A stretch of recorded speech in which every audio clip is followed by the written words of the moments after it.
Hello everyone, আসসালামু আলাইকুম। কেমন আছেন সবাই? আই হোপ সবাই অনেক বেশি ভালো আছেন। আলহামদুলিল্লাহ, আমরা অনেক ভালো আছি। আজ আপনাদের জন্য নতুন আরও একটি ভিডিও নিয়ে হাজির হয়েছি।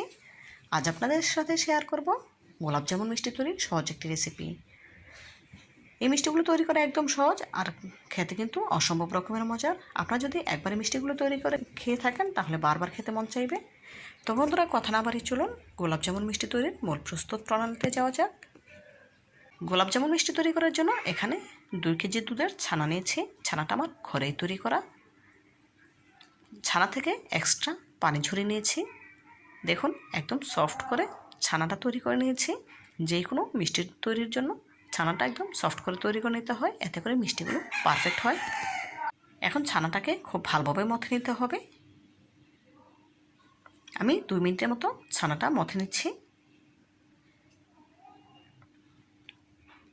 দেখুন, ছানাটা মথে নেওয়া হয়ে গিয়েছে। এখন এর সাথে অ্যাড করে দেব 2 টেবিল চামচ ময়দা,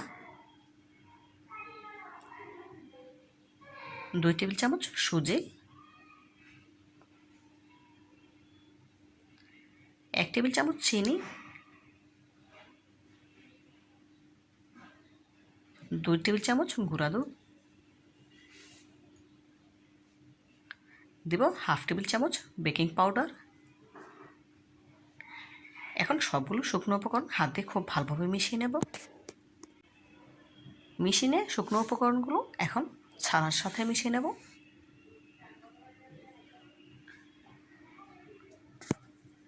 খুব ভালোভাবে ছানার সাথে শুকনো উপকরণগুলো মিশিয়ে নিতে হবে। খেয়াল রাখতে হবে কোনোভাবেই ডলে নেওয়া যাবে না, খুবই আলতো হাতে মিশিয়ে নিতে হবে। দেখুন, মিশিয়ে নেওয়া হয়ে গিয়েছে। এখন এখান থেকে অল্প অল্প মিশ্রণ নিয়ে মিষ্টির আকারে শেপ দিয়ে নিতে হবে। প্রথমে আমি সবগুলো একই সাইজের করে তৈরি করে নিচ্ছি। এখন হাত দিয়ে ডলে গোলাপ জামুন মিষ্টির আকারে শেপ দিয়ে নিচ্ছি। দেখেই বুঝতে পারছেন মিষ্টিগুলো আমি কীভাবে তৈরি করে নিচ্ছি। এভাবে করে একই প্রসেসে সবগুলো গোলাপ জামুন মিষ্টি বানিয়ে নেওয়া হয়ে গিয়েছে। এখন তেলে ভেজে নেওয়ার পালা। ভেজে নেওয়ার জন্য চুলে একটি প্যান বসিয়ে পর্যাপ্ত পরিমাণে তেল দিয়ে কুসুম গরম করে নিয়েছি। এখন এক এক করে মিষ্টিগুলো ছেড়ে দিচ্ছি ভেজে নেওয়ার জন্য।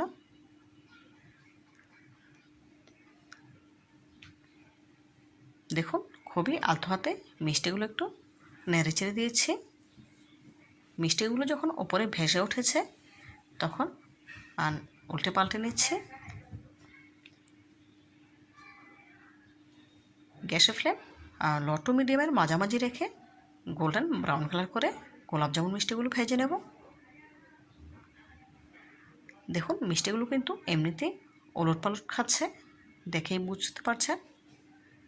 তারপরে আমি নেড়ে চেড়ে নিচ্ছি যাতে করে সব দিকে সমান কালার আসে। এই পর্যায়ে মিষ্টিগুলো সেই কাঙ্ক্ষিত কালার চলে এসেছে, গোল্ডেন ব্রাউন কালার হয়ে গিয়েছে। এখন ছাঁকনিতে তুলে এক্সট্রা তেল ঝরিয়ে নিতে হবে। তেল ঝরিয়ে নেওয়া মিষ্টিগুলো একটি প্লেটে তুলে নেব। এদিকে আগে থেকে আমার ঘরেই চিনি শিরা তৈরি করা ছিল। আগে মিষ্টি তৈরি করেছিলাম আর সেই শিরাতেই এখন মাত্র 2টি মিষ্টি দেব।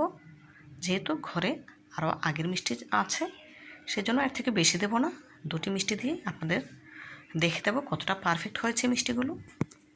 চিনি শিরা তৈরির পারফেক্ট মাপ হচ্ছে যতটুকু চিনি নেবেন ঠিক তার ডাবল পানি দিতে হবে। এখানে আমি 2 কাপ চিনির সাথে 4 কাপ পানি দিয়ে শিরাটা তৈরি করে নিয়েছিলাম। দেখুন, প্রায় মিনিটের মতো জাল করে নিয়েছি। দেখুন কতটা ফুলকো হয়েছে মিষ্টিগুলো। এখন রেস্টে রেখে দেব 1 ঘন্টার জন্য। 1 ঘন্টা পর ফিরে আসছে। এই 1 ঘন্টায় মিষ্টিগুলো পুরোপুরি শিরাটা টেনে নিয়ে একদম রসে টইটুম্বুর হয়ে যাবে। 1 ঘন্টা পর ফিরে এলাম। দেখুন, মাশাআল্লাহ মিষ্টিগুলো দেখতে কতটা সুন্দর লাগছে, কতটা রসে টইটুম্বুর হয়ে গিয়েছে, দেখেই বুঝতে পারছেন। এখন একটি মিষ্টি আপনাদের কেটে দেখাবো। দেখুন কতটা সফট হয়েছে, একদম পারফেক্ট মিষ্টির দোকানের মতো মিষ্টিগুলো হয়েছে। আপনারা যদি এভাবেই ঘরে হোমমেড মিষ্টি তৈরি করে নিতে পারেন তাহলে কিন্তু আর বাজার থেকে কেনার কোনো প্রয়োজন নেই। আপনারা একবার হলেও আমার রেসিপিটি ফলো করে গোলাপ জামুন মিষ্টি তৈরি করে খেয়ে দেখবেন, ইনশাল্লাহ অনেক বেশি ভালো লাগবে। তো বন্ধুরা, আজকের মতো বিদায় নিচ্ছি। দেখা হবে নতুন কোনো দিনে নতুন কোনো রেসিপিতে। ভালো থাকবেন সবাই, আর আমার জন্য দোয়া করবেন যেন এমন আরও নতুন নতুন রেসিপি নিয়ে আপনাদের সামনে হাজির হতে পারি। পরবর্তী ভিডিও দেখার আমন্ত্রণ জানিয়ে বিদায় নিচ্ছি। আল্লাহ হাফেজ।